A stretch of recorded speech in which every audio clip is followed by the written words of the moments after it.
Can you see? Yes, sir. Okay. So this is where we started some, I don't know, we had discussed about discrete random variables, and we started also about the continuous random variables. And this was the example that we gave from uniform distribution of the interval. We converted into uniform distribution on an from integer on an interval. I'll come back to this again. And these are the things. This is the properties of. And now it becomes a PDF, probability density function of random variable x of the continuous type is space S, that is an interval or union of interval. It's an integrable function fx satisfying the following conditions. Okay, so now you are interested in this. This is the most important probability of x between a and b is nothing but the area covered by that function f described above is called the PDF of x. This is the cumulative distribution, and the thing yesterday there was a mistake about this. I had corrected and sent it to you. I hope all of you have received this corrected PPTs. Okay, there's a misprint again. This is the right way. And this is something you should not forget. We'll play around with this. Plays a huge role everywhere. So accumulates all of the probability less than or equal to x. And this is another thing. By differentiating the CDF, you'll get fx, and by integrating fx, you get the CDF. So what you have one, you can get the other. You'll see a lot of examples about this, simple examples. This was also something we saw yesterday, that y be a continuous random variable with PDF, and the examples considered. And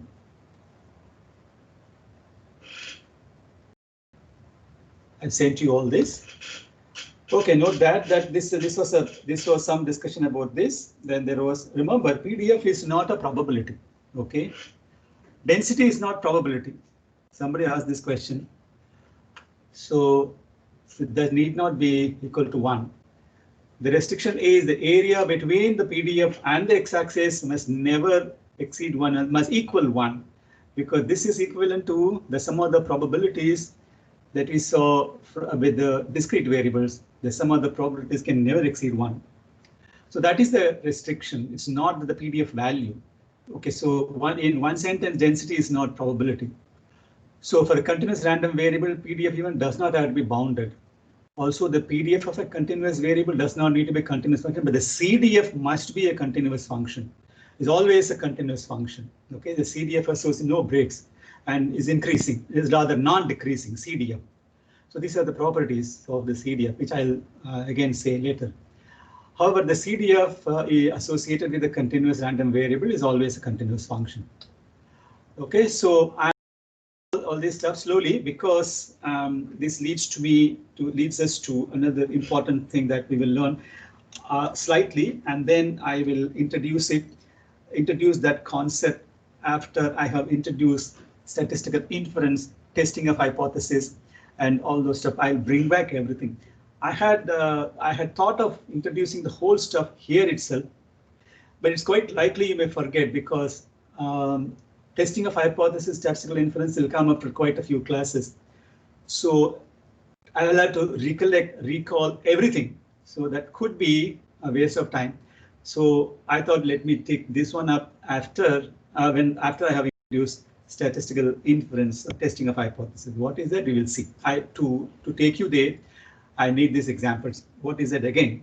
Before we go to discuss the uniform distribution on an interval, we shall recall the results on the uniform distribution on integers. This is something we had seen, and I had also sent you as the PPT. This is a lottery, daily number lottery. So your integer shows that the value of random variable is equally likely to be each of the integers a to b. Then we say that x has a uniform distribution on the integers a to b. Okay, so the x in daily numbers has the uniform distribution of the integers 0 to 999. There are about 1,000 integers then. So uniform of k integers is probability 1 by k on each integer. So b is greater than a. There are b minus a plus 1 integers, a to b, including a and b. So if x has a uniform distribution on the integers, this will be the PMF. Okay, we have seen that. Now, what is the uniform distribution on an interval? Why is random? The random implies that each of the b minus a plus and integers are equally likely to be chosen. They have equal probability. That's why it's constant. Now, what is the uniform distribution on an interval? Let the random variable x denote the outcome when a point is selected at random from an interval now. Okay, it's a continuous random, it's an interval. This is the interval, it's a closed interval. Anyway, does that matter that it's a closed or open or half closed or half open for continuous random variable? Now it is reasonable to assume that the probability, that x will belong to a subinterval will be x minus a by b minus a. Again, this is something, somewhat related to an example that we saw, like for the demand for utilities, water and electricity demand. And so area probability of that area proportional to the total area. So this is something related to that. So it is reasonable to assume that the probability that x will be in subinterval, it could be in any interval. We can divide it into any subinterval. So x may belong equally likely to, x may come at the point x may come, if I can say so, it will be equally likely to have come from any of the subinterval, or rather every interval has equal probability. So this is probability is proportional to the length of the interval. That is, the probability is proportional to the length of the interval. What is the CDF then? The CDF of x is this. The second point, which I forgot to write it up, is this. The same fx can be written this way, minus infinity to x. But as such, what will be the interval for, what will be the limits of the integral? A to x. No. Given A fx to B. above a to b. Okay, that will be the thing.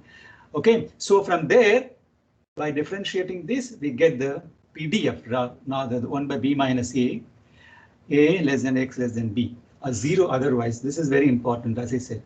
So there is f prime x equal to fx, and we call fx the PDF of x. Random variable then has a uniform distribution if its PDF is equal to a constant on its support. It is very clear here. In particular, if the support is the interval a, b closed interval, x has a uniform distribution on the interval a, b with PDF fx given above. We should also say that x is uniform a, b. This is the way to write the uniform distribution, like we write normal distribution as mean, mu, and sigma square, we say UAB. The distribution is also referred to as rectangular because of the graph.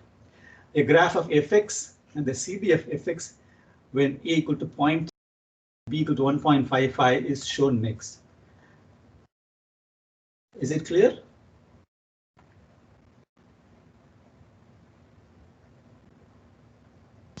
I have a doubt here. Yeah. When we say that fx is a constant, so we say that x is the PDF of x is equal to a constant on its support. So we never say that the x is constant over each point in the interval. That way we cannot say, right? No. This is never to a point. This is always in an interval. Probability of the x coming from any interval, that probability is constant, isn't it? Yes, sir. Yes, sir. I'm not talking about the x per se at all. All right, sir.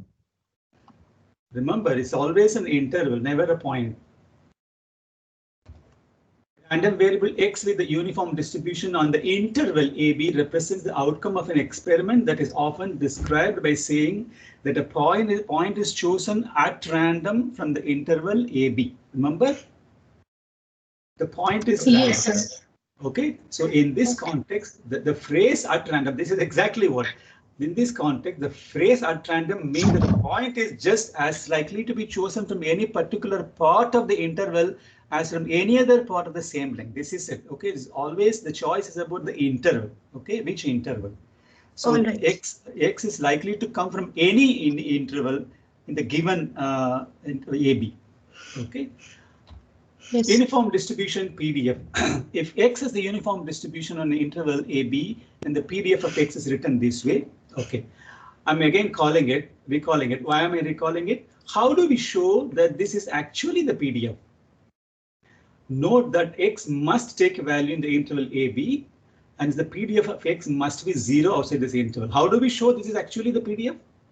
Sir, by integrating it over A and B, and we see Okay, that. let's see. Let's see. This is It should non-negative. be, and yes, must be outside this interval, and this that integral must be equal to 1. 1. Let's see. Furthermore, since any particular subinterval of AB having a given length is as likely to contain x as is any other subinterval having the same length, I don't know why this says same length. I don't know whether this can also vary. This I don't know. Okay, but many books they say subinterval having the same length. Okay, so regardless of the location of the particular subinterval, it follows that fx must be constant throughout AB. And that interval is then the support of the distribution. Also, if we integrate it, this is equal to 1. So therefore, the constant value of fx throughout AB must be 1 by b minus a, and the PDF of x must be fx as defined above. So we have said a lot about this uniform distribution and all those stuff. It helps me nicely to why I have taken this simple example. It helps me nicely to introduce the continuous random variable and the properties of PDF and the CDF. And it prepares us for the more difficult distribution like normal distribution and other things later on, t-distribution, all those things. Okay. We have to point out here that the PDF x just defined can be greater than 1. Suppose if b minus a is less than 1, it will be greater than 1. This is again the question that we have seen many times before. So PDFs can be unbounded. The PDF of x itself does not equal the probability that x is near x. Again and again, the integral of f over values near x gives the probability that x is near x, and this integral is never greater than 1. Okay, so this is it. In one sentence, this explains everything. Uniform distribution on an interval again. Okay, I'm continuing with the above example. Let x have the uniform distribution on the interval AB. The CDF of x is this. Okay, that u is the dummy of the integral. The integral above equals x minus a by b minus a. So fx equal to 4, all which is strictly increasing function over the entire interval of possible values. Why am I calling it again? Now, another function. This is exactly why I'm recalling this. This helps me nicely to introduce another function, which is called the quantile function. How many of you are aware of quantiles, percentiles, quartiles, and all those stuff?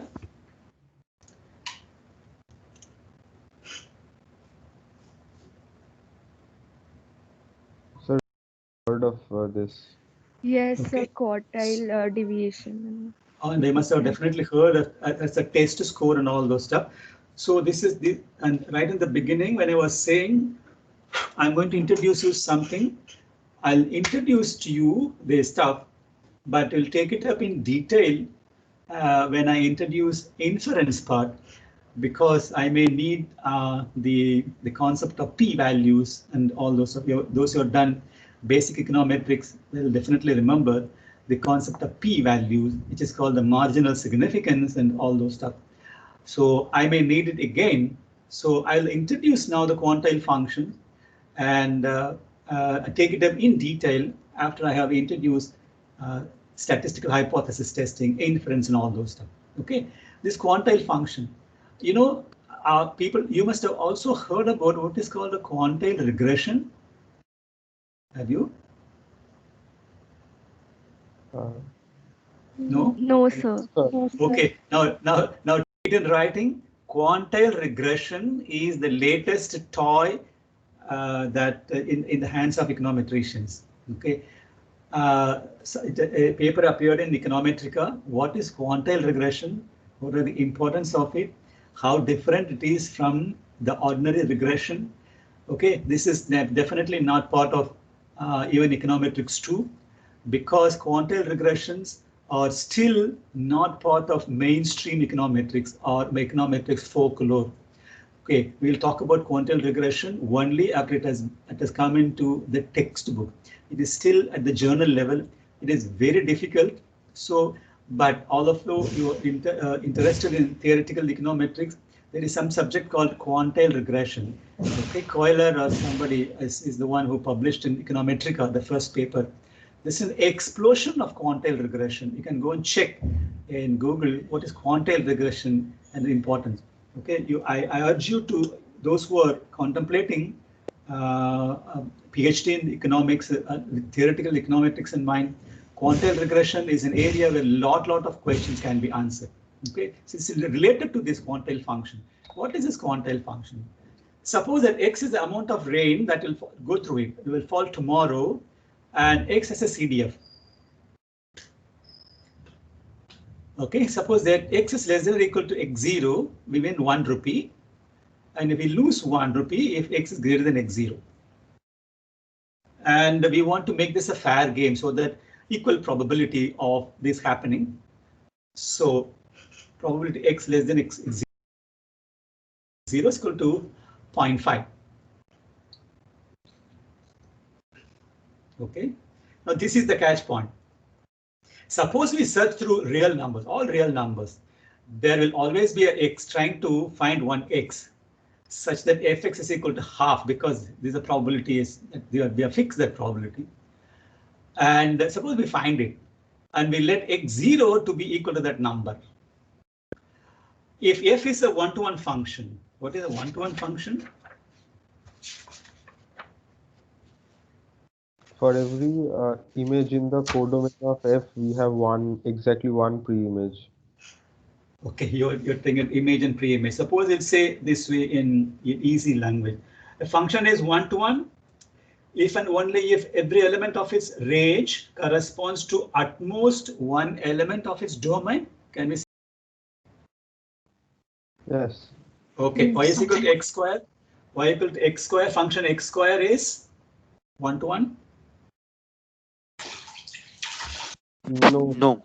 No, sir. X cube. Yeah, 1. Yes, sir. Yeah, these are examples of one-to-one function. Okay, so don't break your head on that. So this one-to-one function is very important. Now it is one-to-one, and you can ask me, can't it be relaxed onto one to many or something not continuous? It can be done. Okay, so for us, let's say if it is one-to-one function, then f has an inverse, f inverse, such that x0 is equal to f inverse half.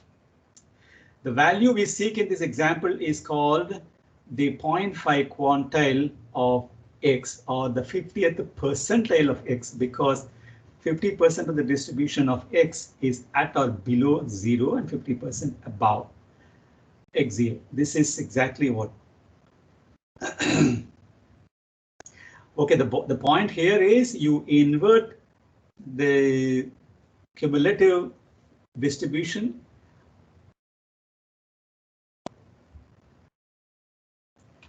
You'll get that X. Okay, this is a bit difficult. It's quantiles and percentile. Let's see the definition.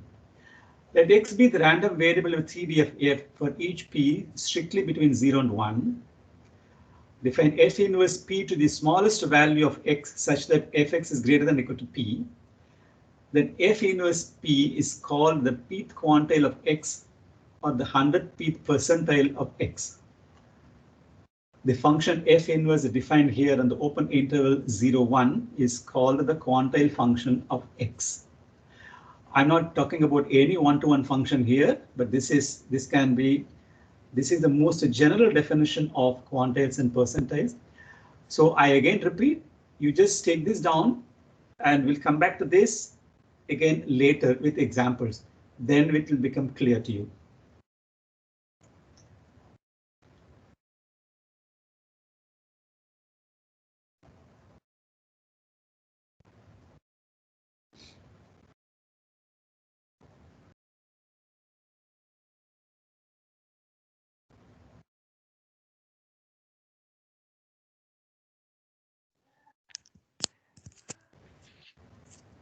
Hello. Sir, I have a doubt. Yeah. Sir, in the slide 239, when we find the PDF of the uniform distribution, the limit in the A is A to B, and at that point of time you use equality sign in the limit of the X, but in the graph I don't think equality holds. I mean, I have some confusion regarding these 2 points. I mean, A and B on the, I told you this, you are talking about the probability of the endpoints A and B. Yes, sir. At the in the PDF, how do we use the equality sign? The equality sign. Okay, I told you yesterday, suppose you are talking of probability of the endpoints A and B, right? When it equals A or equals B, or you were studying about that? Yes, please open slide number 239. This is it. Yes, sir. How do we use equality for the x in the limit a to b? What did I say about C? At the endpoints A and B, okay, go here.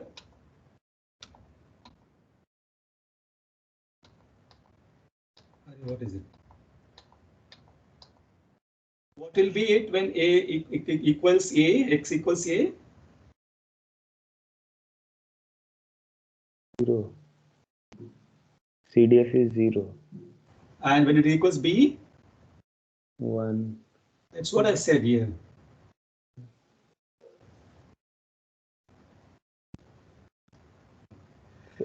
Normally, I told many times yesterday, normally when you are talking about a continuous random variable, we do not talk about probability at a point, right?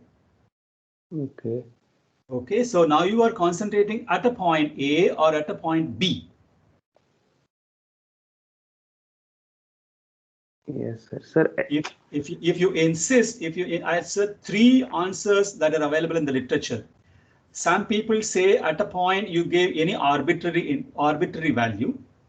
Given this example, in this example, some people say that at a point it will be what do you mean by that? It will be 0 or ignore or any arbitrary value, or let it be 1 by b minus c. That is what the people say. I mean, you never talk about probability at a point for continuous random variables. If you want, you can keep it as 1 by b minus a in both the cases. and sir, can you please show the slide where it is shown graphically? I think Graph is for some other number. Is this? yes. Yes, sir. Here we see that before 0.5 there is a break between the PDF. That is 0. That is for 0.3, not before. A is equal to 0.03. B is equal to 1.55. That's not a break. It starts from 0.3.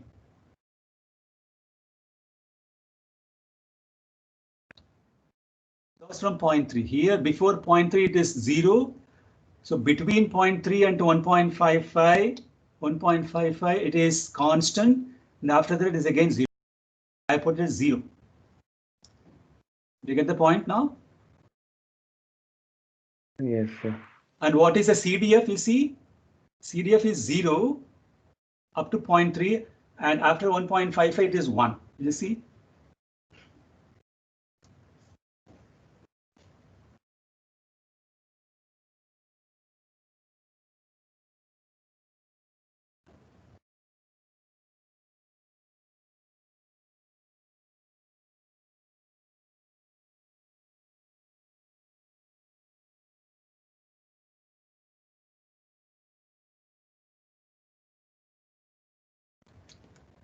Can we move on?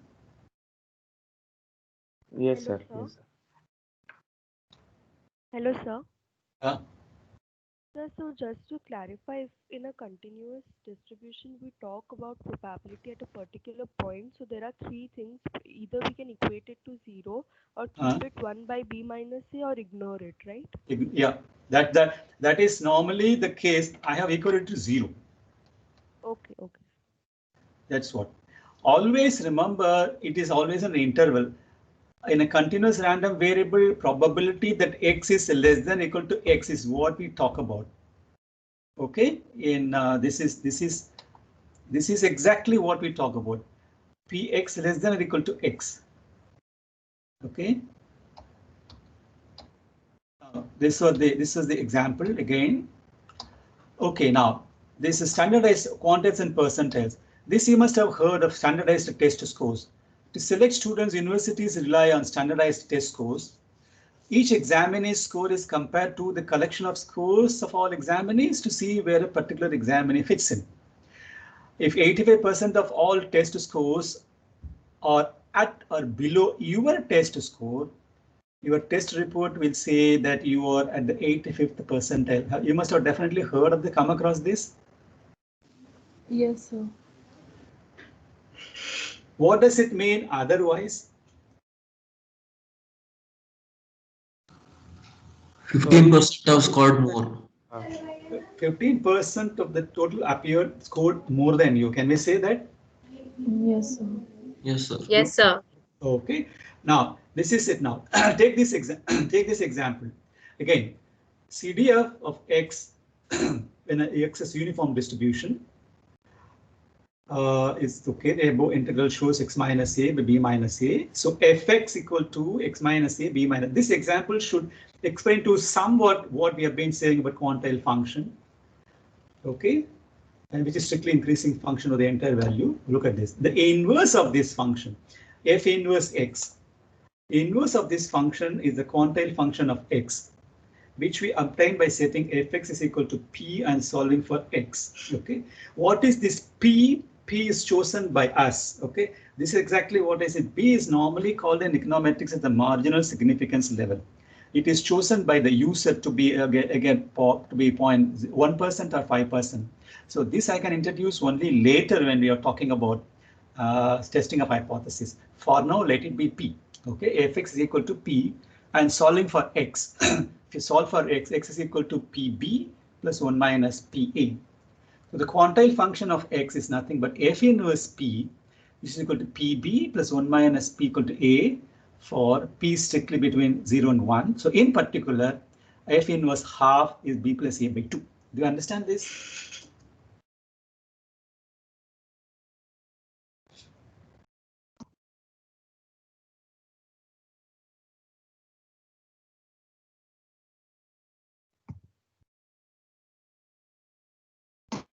Sir, can you go to the previous slide one? Sir, and when x is between a and b, sir, how is the integral like the limits a to b? That is the interval. I given the first sentence, x is uniform distribution on the interval a to b. See a to x. Sir, a to x, sir, the second integral when x is in between a and b, sir, the limit of that. Oh, okay. That should be x, no? Yes, sir. Okay, sorry. Okay, I'll correct it. Okay. Is it okay? Yes, sir. Now it's yes, sir. Yes, sir. I'll correct it. Okay. Is this okay? Is this slide okay? You got some idea of what we mean by quantile function? Quantile function for now is nothing but inverse of the CDF. It gives you the quantile function, and the first derivative of the CDF gives you the PDF. For now, do you get this? This is the two things that you have to remember. Yes, sir. Yes, sir. Okay. We will come back to this later. Because normally in statistics books, this is introduced, and after that they'll go into all those stuff, which is the subject matter of two basic statistics. I don't want to waste time on that. But this is what I wanted to understand. Inverse of a CDF will give you the quantile. Well, more about it we can understand only with examples. With what P is selected by the user. Okay. Next. Now let's go to complete. Okay, for continuous random variables, the definitions associated with the mathematical expectations are the same as those in the discrete case, except that integrals replace summations. Sometimes what happens as the subject matter discussion grows, I have proved something for the discrete case and left as an exercise to prove it for the continuous case and vice versa. For example, I remember the Chebyshev inequality, which you are going to discussed before the CLT. I think I proved it for for the discrete case and left it as homework for the continuous case. But I think if possible, where possible, I'll give the results of both. But it's a good thing to try. When I say something for discrete, you prove it for the continuous case and vice versa. Okay, so this is exactly the case. So whatever we saw for the discrete case just boils over or continues over to the continuous case. For example, let x be a random variable PD of fx, and the expected value of x and the mean of x is, this is something you should never ever forget. X into PDF of x. Okay, this is a formula that you mug up or whatever it is, and for the variance also, var x is equal to x minus mu whole square, x minus mu whole square fx dx. The standard deviation is root of var x. Some authors qualify it as a mean of the bounded variable.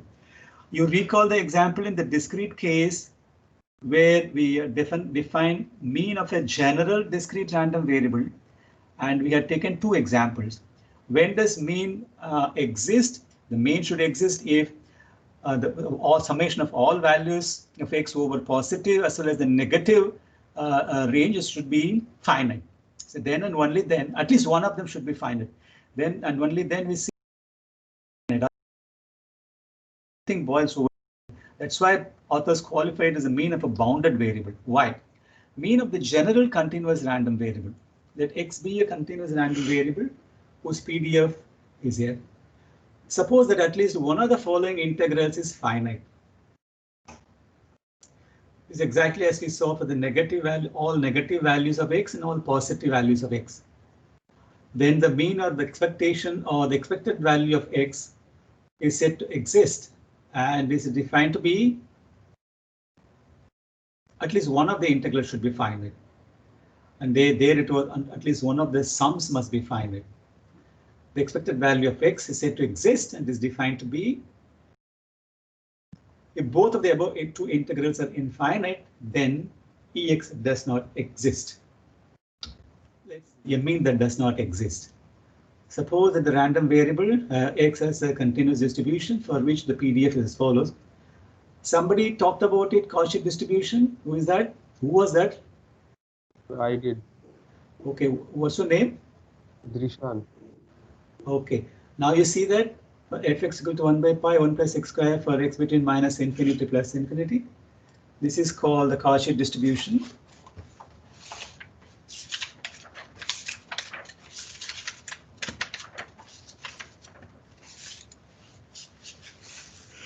You can also talk about a standard Cauchy distribution leading to exponential gamma, chi-square distribution, all those stuff. You can verify the fact that this is actually standard result from elementary calculus. For this, the two integrals defined above are infinity and minus infinity. The mean of x does not exist. In both the discrete and the continuous cases, if the rth moment exists, then the same is true of all lower order. I have an example here I forgot to type. Then the same is true for all lower order moments. However, the converse is not true. For example, the first moment can exist and be finite. The second moment is not necessarily finite. Moreover, if e power tx exists and is finite for t between minus h and h, then all moments exist and are finite, but the converse is not necessarily true. All this can be proved. The mean and variance in the MGF of x, which is u01, are not difficult to calculate. Okay, now all of you take a pen and paper. Can you show this? Mean, variance, and the MGF of x, which is uniform 0, 1. Show that mu is equal to a plus b by 2. I don't know why it should be actually half. Sigma square also 1 by 12, and AMT is 0. First, show that mu is equal to a plus b, taking a b, and after that it can be shown. Can you show this? Mu, sigma square, and AMT.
Sir?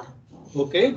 So for finding the mean and the variance, do we need to differentiate the MGF and then set it equal to 0 and do that, or we can directly use the formula? Integrated. Yeah, okay, sir. What will Okay, be sir. MGF? MGF. Look at this. Recall that the PDF of a uniform distribution is fx. It's just easier to. Yes, sir. So we can do this method. I thought we have to find the MGF and then differentiate it and set t equal to 0 and do this. We can do okay. this. No. See, first I said mean, variance, and the MGF of x. Okay, sir. Thank you, sir.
Sir, can you show the slide?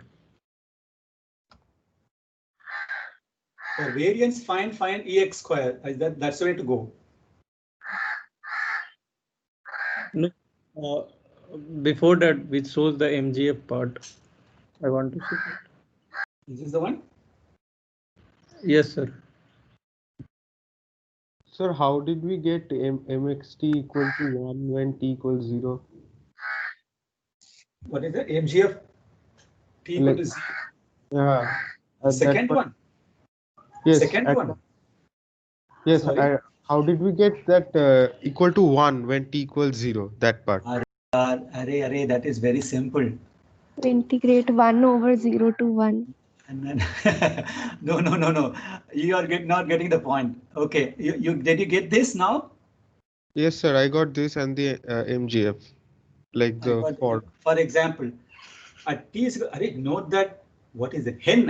When t equal to 0. Sir, we take limit, right? Oh, okay. Okay, this is nothing but this is nothing but the standard formula, isn't it? Yeah. Okay, sorry. Okay.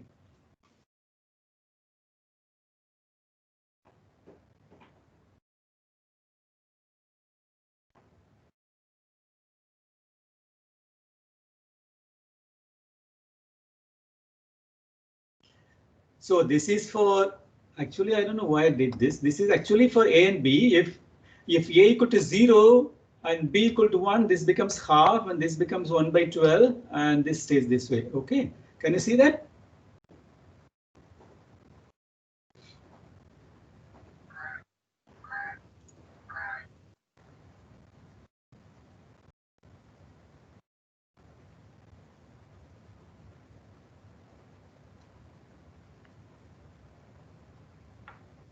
So do we need to take the limit for calculating at t is equal to 0? No. I just t is equal to 0, no limit. You don't have to take any limit. You just see when t is equal to 0, the right hand side becomes nothing but the PDF, integrating the PDF.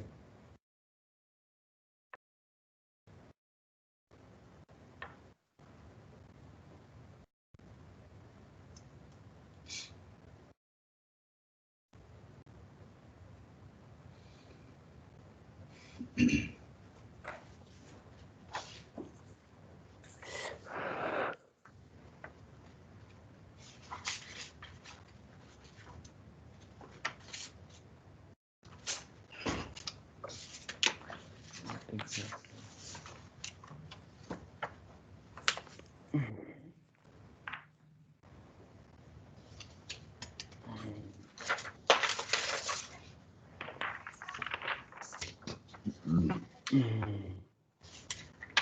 is that?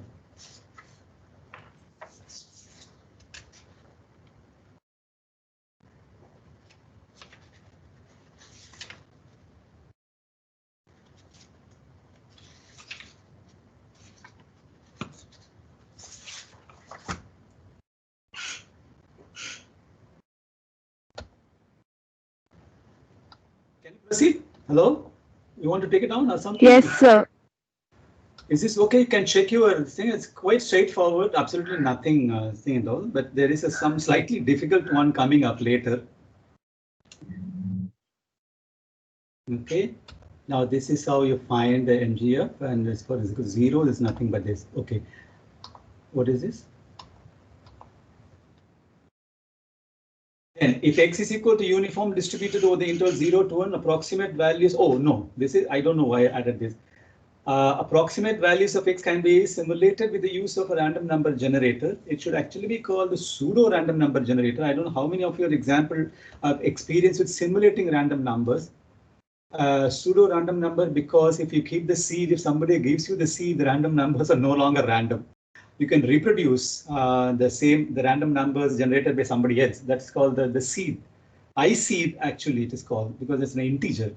Because the programs that produce the random numbers are usually such that if the starting number, the seed number is known, all subsequent numbers in the sequences may be determined by some simple arithmetical operations. So the given the result that it remains no longer random. You can reproduce what is supposed to be simulated random numbers. So that is why no more random. That's why they're called the pseudo random number generator. If you can forget this slide, it's more used in asymptotic experiments and simulation and all those stuff. Okay, let X have the PDF Fx equal to 1 by 100, so that X is equal to U 0, 100. The mean and variance are respectively. Okay, this is straightforward. Try the next one.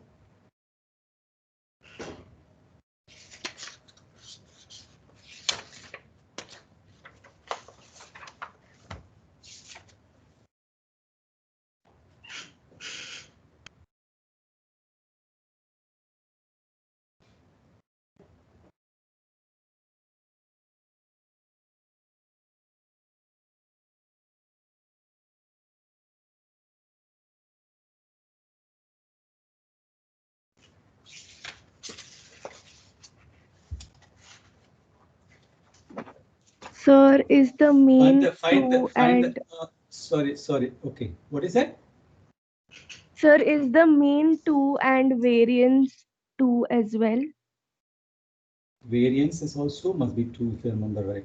Yes, sir. Variance is 2 as well. Sir, expectation of X and variance of X is 2. Okay. How did you find it? Sir, gamma integral. Oh, who is this? You've done math before. Yes, sir. Sir, no, What is sir, it? I didn't have math. Like, I'm not from a math honors background, but we had this in our undergrad. Oh, you've done this in undergrad? Yes, sir. What is moment generating function of this? Sir, wait, sir, I didn't calculate. Sir, 1 minute. Find the moment generating function. Okay, you remember that. You said from a memory. Okay. I'm sure they must have given you the moment generating function.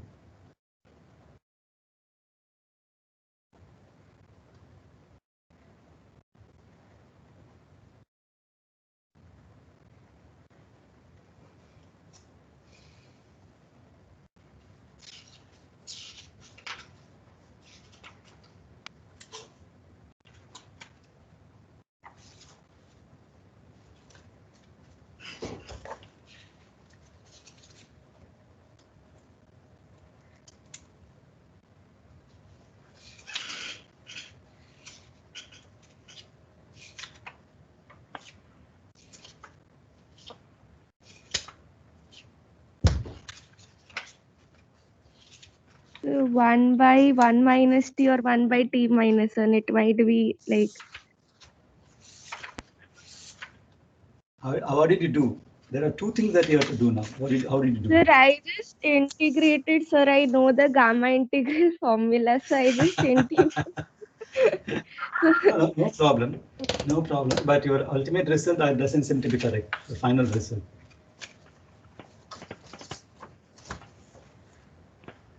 Okay, you have to integrate from 0 to infinity e power tx x e power minus x dx. That is what you have to do.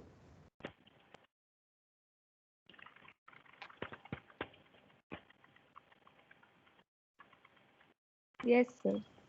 Okay, now integrate it and see.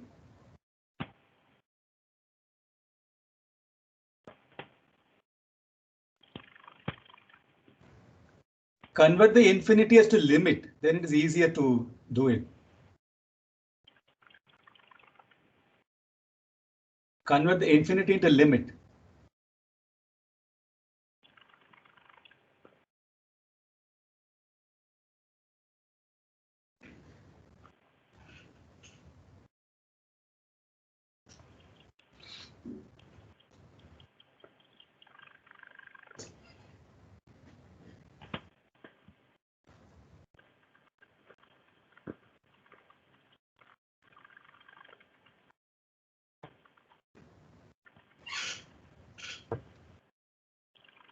Sir, is it 1 by 1 minus t, the moment generating function? 1 by not. It's not 1 by 1 minus t. Sir, I got 1 by 1 minus t whole square. Correct. That is the moment generating function.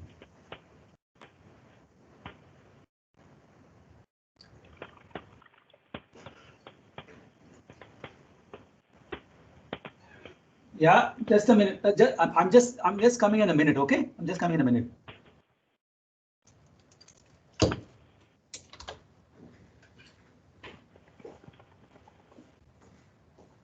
What was the mean and variance? 2, 2.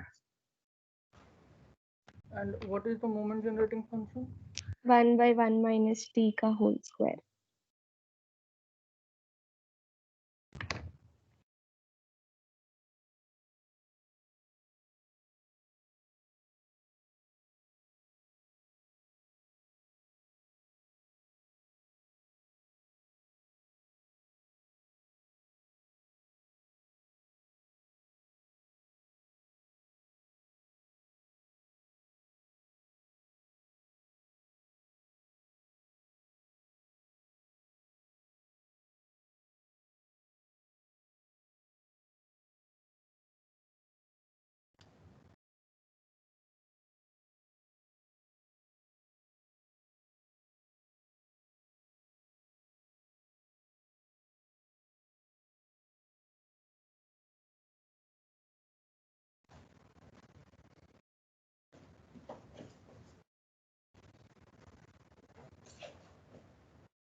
Okay, sorry. Okay, what was I saying? Should I show the thing? Or people attempting?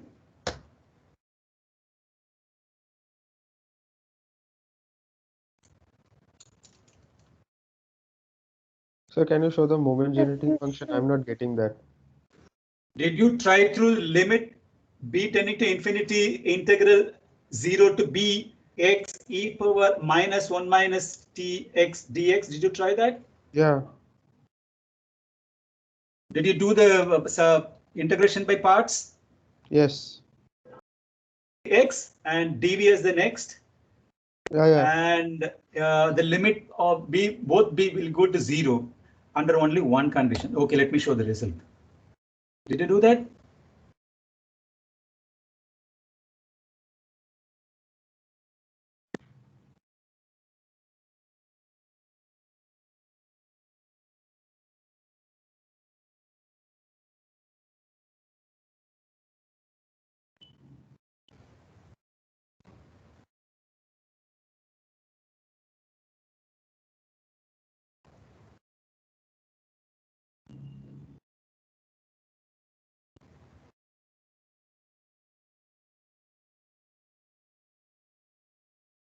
Sir, I have a one dot. Hello, sir. Sir, Yeah? if sir, you are writing integral from 0 to b x into e raised to minus 1 minus t x dx. Okay. Yeah. So Yeah. if we put minus inside, it will become t minus 1 x. Okay. Okay. Sir, in that case, if we put means b inside means put the limit, then it will become infinity, right? Why should you bring minus inside? Because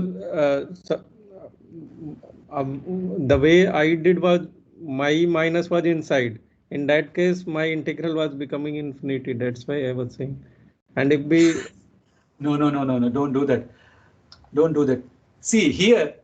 Okay, now first one I get by integration by parts. Is it okay? Yes, sir. Okay, the second one is now. Okay, you have to substitute b et minus b and Sir, I think I get what he's saying. Like you have taken the minus common and taken e to the power minus 1 minus t. okay, And yeah. I did like t minus 1. So that's why it wasn't coming. Okay. Now is it okay? What will happen? I need to only qualify one condition here. What is that condition? I need one condition here though. This both limit will be 0 for one condition. Look at this.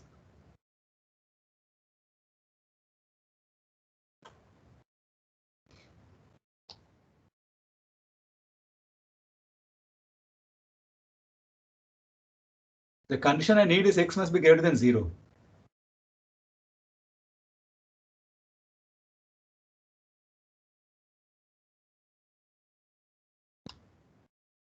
What will happen otherwise?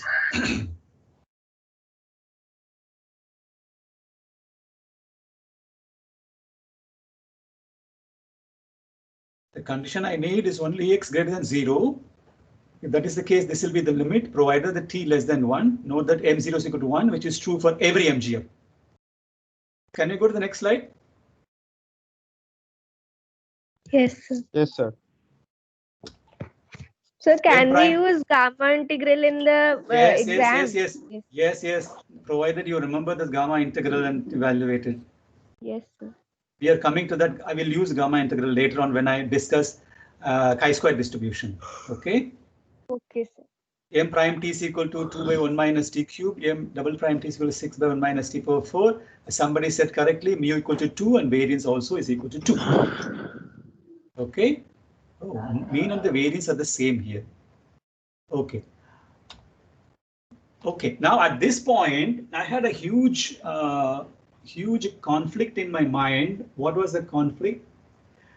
Should I introduce the normal distribution to you? In my notes, actually, I'm introducing normal distribution because that is one distribution which is used very extensively, as you all know. And then I thought that after introducing normal distribution, then I have to go back and introduce the bivariate distribution, like joint PDF, joint PMF, joint CDF, marginal PMF, marginal PDF, conditional PMF, conditional PDF.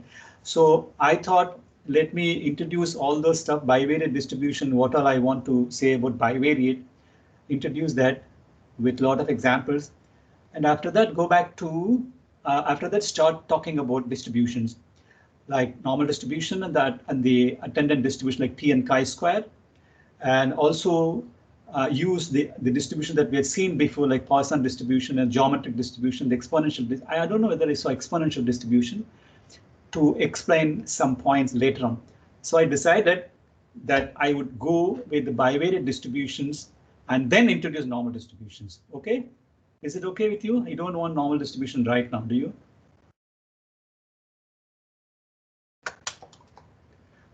Okay, whether you like it or not, it is this. Bivariate distributions of the discrete type.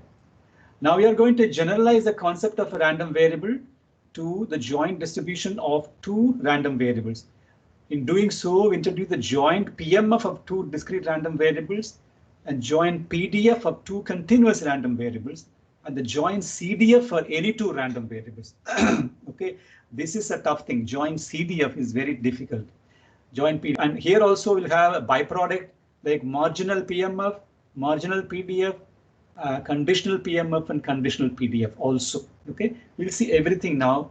The examples and the formulas, wherever proof, wherever necessary, and examples. Look at that. Get the notations correct. Let x and y be two random variables defined on a discrete space. Now discrete, so because discrete type, so defined on a discrete space. Let S denote the corresponding two-dimensional space of x and y. The two random variables of the discrete type. The probability that x equal to x and y is equal to y is denoted by fxy. This is what is called the joint PMF, joint probability mass function. That p of x equal to x and y is equal to y of x and y. The function p fxy is called the joint probability mass function or the joint PMF of x and y. Okay, take your time.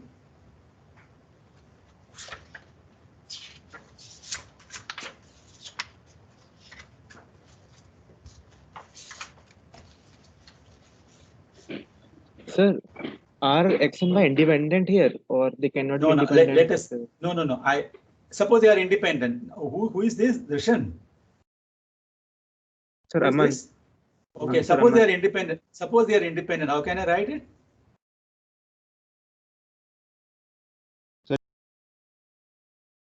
Px into Py. F of xx and f of yy, isn't it? Yes. Yes. Okay, Sir. I'm not saying anything. I'm not saying anything about independence now. I'm just taking it as joint probability. When will this probability can be written as fx of x and fyy? Only if and only if they are independent. At that time, I'll introduce the independence concept. Okay. Okay, sir. Now this is only joint probability mass function. Look at that. This is very important. Write it and keep it somewhere.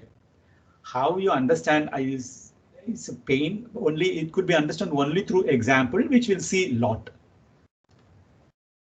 But only thing is between 0 and this is the same thing. So the sum of the probabilities must be equal to 1. It is between 0 and 1. Probability has to be between 0 and 1. And what is the probability of xy belonging to A, where A is a subset of the space S, and this is simply the summation.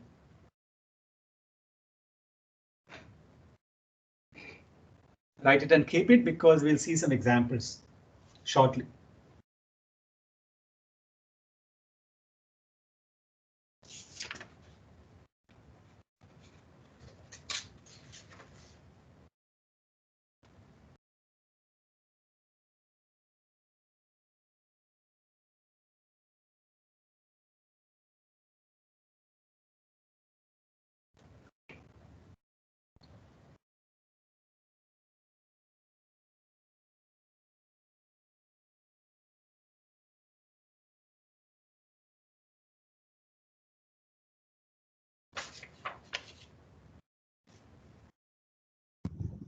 So isn't it xy belong to s square in the second point? X square. S square, because that would be a two-dimensional set, right? No. S is already. Cross y. S is x cross y, right? In the previous slide, it is written that S is a two-dimensional already. Oh, all right. Two-dimensional space of X. Okay. Yeah.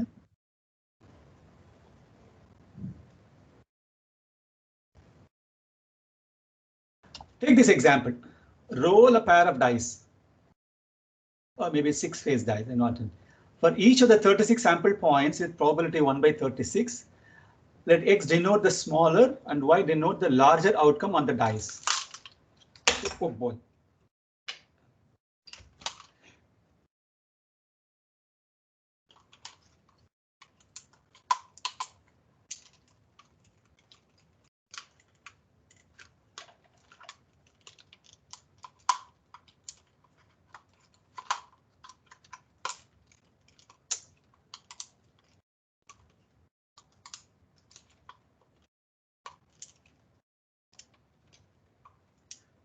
Just a minute, please.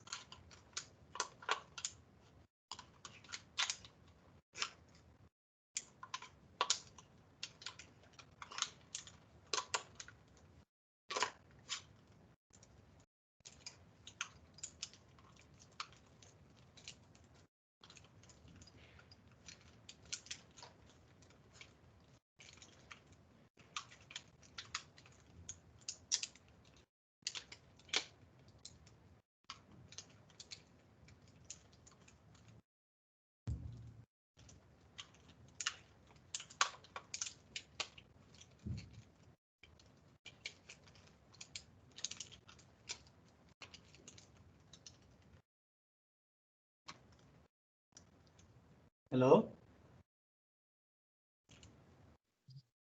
Yes, sir.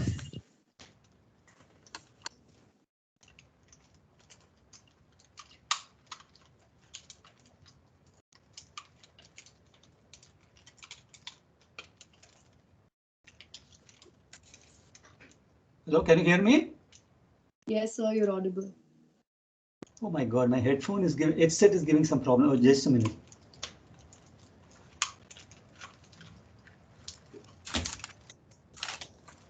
Okay. Okay, is it clear? The outcome is 2, 2, it can be observed in only one way. So the probability of that event is 1 by 36. The event x equal to 2, y equal to 3 could occur in one of two ways. So its probability is 1 by 18.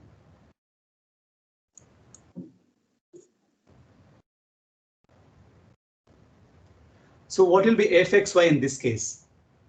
The joint PMF of x and y is given by the probabilities fxy to 1 by 36 if x and y is x equal to 2 and y equal to 2. And the second probability is the second as for x equal to 2 and y equal to 3.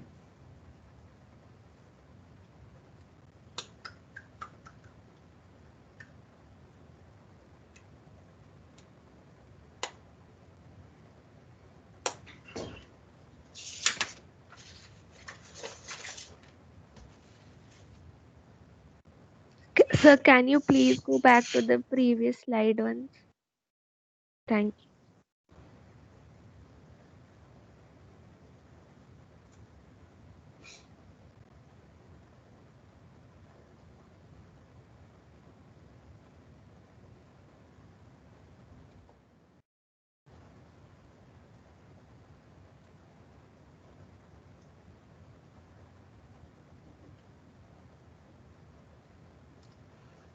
Let's now introduce marginal PMF.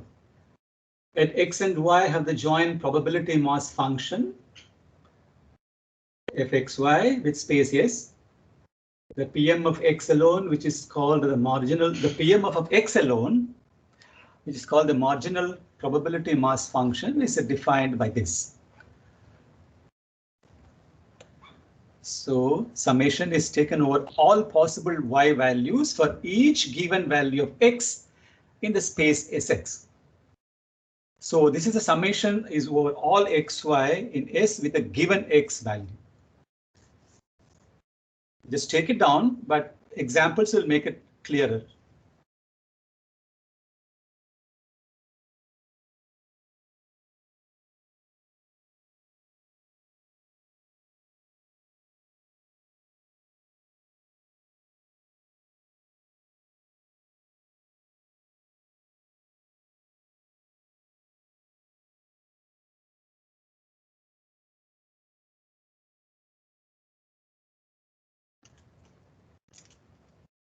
Sir, I have one doubt in the last slide. Can you please show that?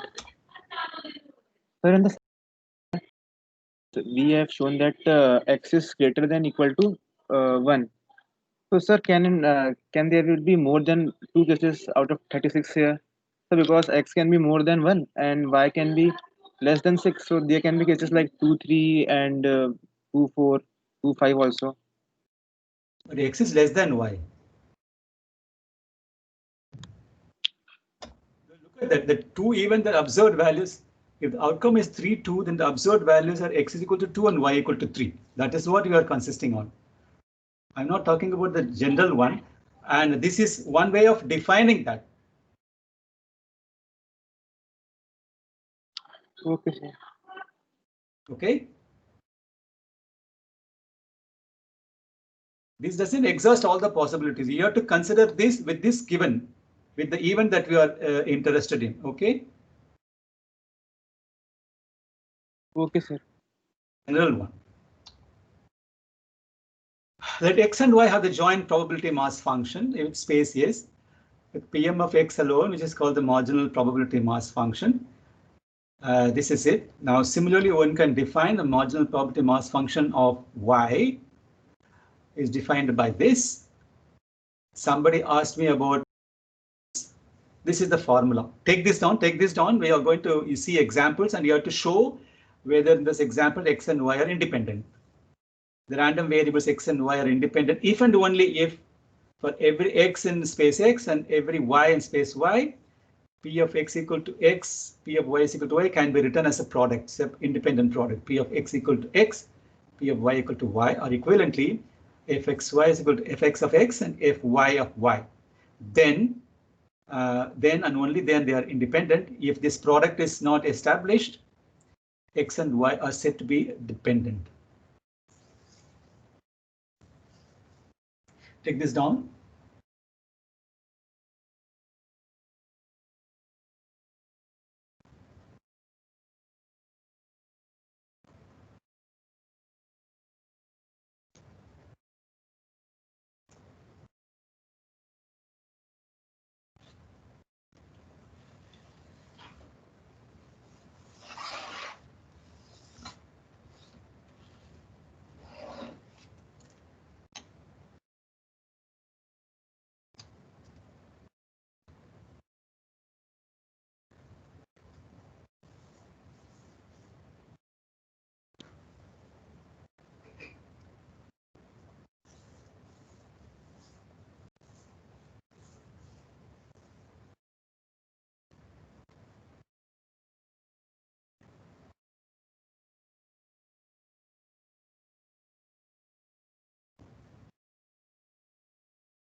Suppose, okay.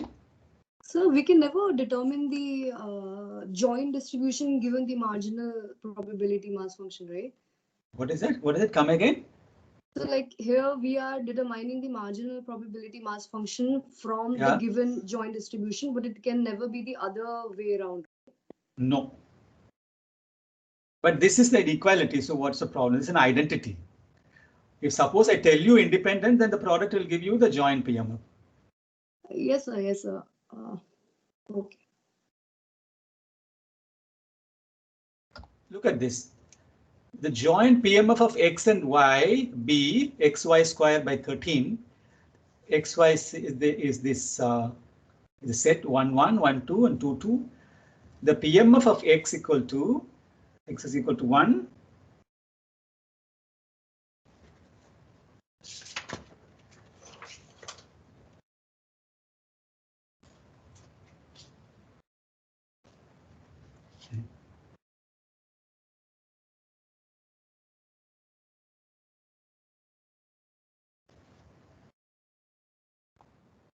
Oh, sorry. I skipped one. I'm sorry. I skipped this slide. I skipped this slide. Take this first. I should have taken that as do it yourself. I said, okay, sorry, try this. Join PMF of x and y be xy squared by 30, x is equal to 1, 2, 3, y equal to 3. The marginal probability mass functions are x by 6, x equal to 1, 2, 3, y squared is equal to y squared by 5, y equal to 1, 2, t. And this side for this thing. Okay, whoever asked the question are independent. Is independent, can you see for all x 1, 2, 3 and all 5, 1, 2? You can easily check it.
Can I go to the next example?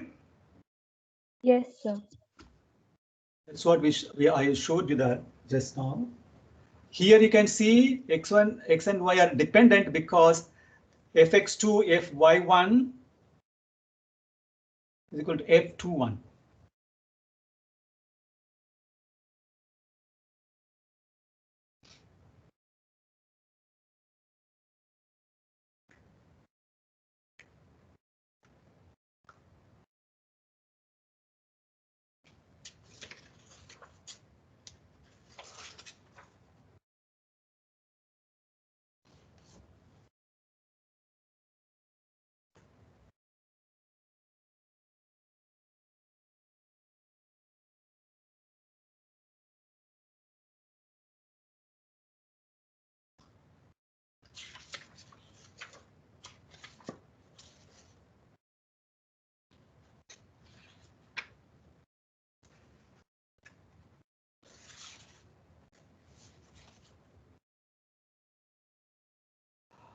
Can you go to the next slide?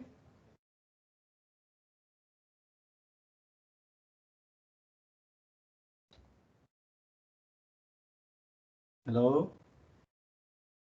Yes, sir. Okay. Now it's more convenient to denote the variables x and y as x1 and x2. So let x1 and x2 be random variables of the discrete type with the joint PM of fx1, x2 on the space S. If u x1, x2 is a function of these two random variables, then if u is a function of x1, x2, these two variables, this boils over from what we saw for the univariate variable. So if it exists, it is called the mathematical expectation or the expected value of u equal to x1, x2. This sum must converge and be finite in order for the expectation to exist. Also, y equal to, suppose y is equal to u x1, x2, this is the same thing. Random variables, say PM of gy and space y, we have seen all this stuff. Okay, y, gy. Try this sum. There are 8 similar chips in a ball, 3 mark 0, 0, 2 mark 0, 1, and 1 mark 1, 1. A player seeks a chip at random and is given the sum of the two coordinates in cache. If x1, x2 represent those two coordinates respectively, what will be the joint PMF?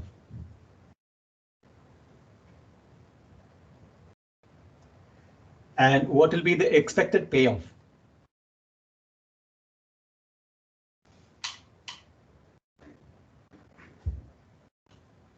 Give a general statement for joint PMF.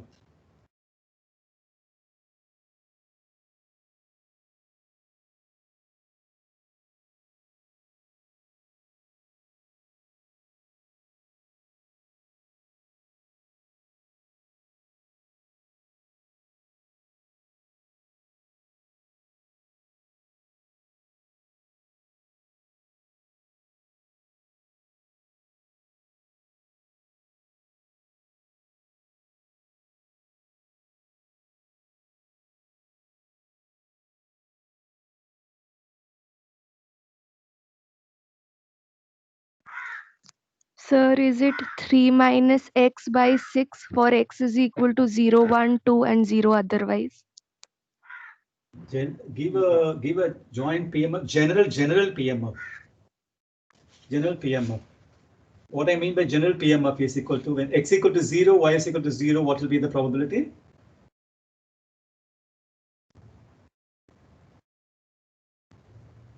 One by three. No, what is the probability of drawing the one marked 0, 0? 3 by 8. 3 by Okay. Similarly, okay, what is the probability of drawing x equal to 0 and y equal to 1? 1/3. X equal to 0 and y equal to 2 by 8. 1 by 4. Right? Yeah, 1 by 4. Okay. Now, what is the probability of drawing the chip marked 1, 1? 1 by 8. Okay. Now make a general statement. Can we write like this?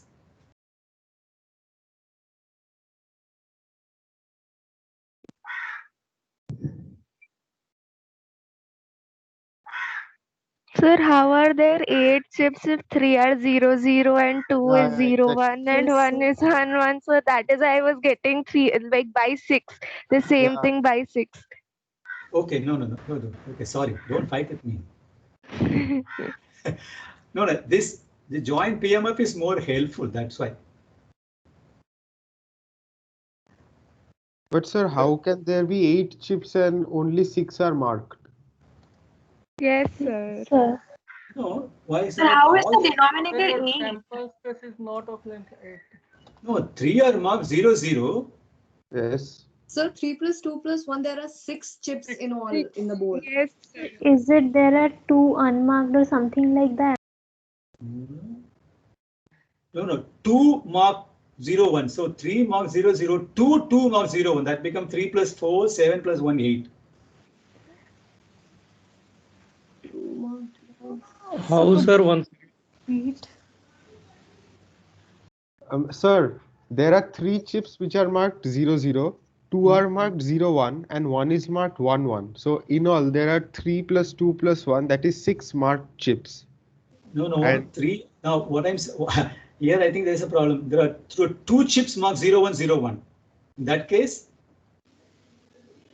So still the total is 6 chips in the bowl now. no, 3 plus 4 plus 1.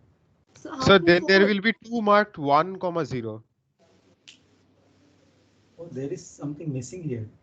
Yeah. Yes, sir. There So should we be were Yes. getting 4 by chips marked 1, 0. 3 marks, what did I do? 3 marks 0, 0. 2 marked 0, 1, 0, 1. And 2 marked 1, 0, I think. Yeah. This would be there. 2 marked 1, Yes, 0. yes. Okay, now that will But be that 6. does not make sense. Okay. Okay, but anyway, if it is 8, this turns out to be okay, right? Yes, sir. Okay, Yes, so sir. the expected payoff is 3 by 4. I must have typed it when maybe at 1 in the 1 early morning.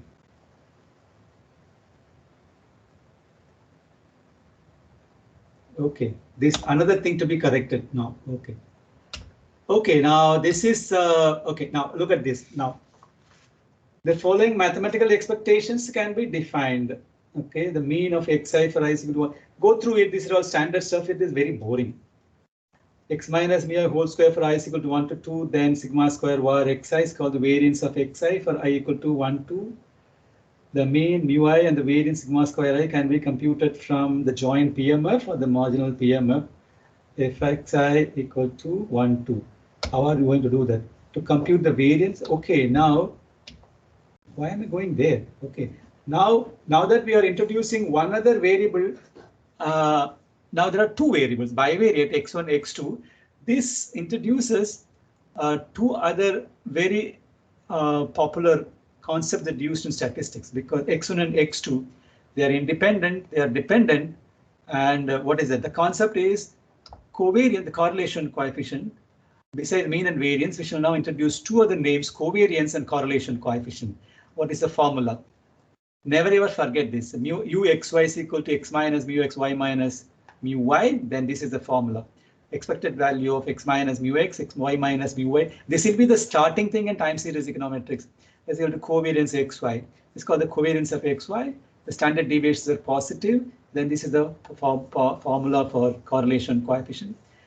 Covariance by standard deviation of x into standard deviation of y. This is the correlation coefficient. And there is another covariance decomposition. What is it? Covariance xy is equal to exy minus exey. This is what I'm going to come next. This is also very important. Write it somewhere. It'll be very useful. Like the variance decomposition, this also is very useful. To compute the covariance, we need the joint PMF or PDF. If we're proceeding further, we should note some simple facts. What is that? Okay, this is it. Thus, covariance xy is equal to, this is what I was saying, exy minus mu x mu y. In other words, exy minus ex ey. Since covariance is this, we can also write exy is equal to, plus this is another decomposition that will be very useful. So the expected value of the product of 2 random variables is equal to the product of their expectations plus their covariance. Okay, let x and y have the joint PMF. Go through it. This is self-explanatory. I don't have to explain anything.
What will be the mean and variance for this problem?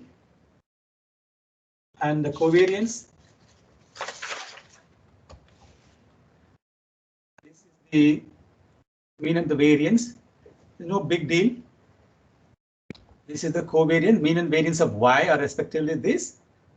This will be the covariance that just substitute and do the algebra, rather arithmetic, minus 1 by 6. Hence the correlation coefficient is minus 0.025.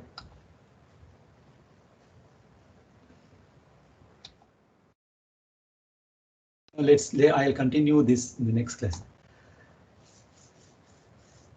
Is it okay? Hello? Yes, sir. Now this is nothing. Okay, this you can go through very easily. You have all the formulas, so you just substitute it and see. I'll send it. You sit with the calculator. There's nothing, no brainer actually. So you can calculate everything and see. So I'll do one thing. This is the correlation coefficient. I'll take this one up tomorrow. Okay, and what is it now? Tomorrow are we meeting? Sir, at 9:30. Yes, sir. 9:30.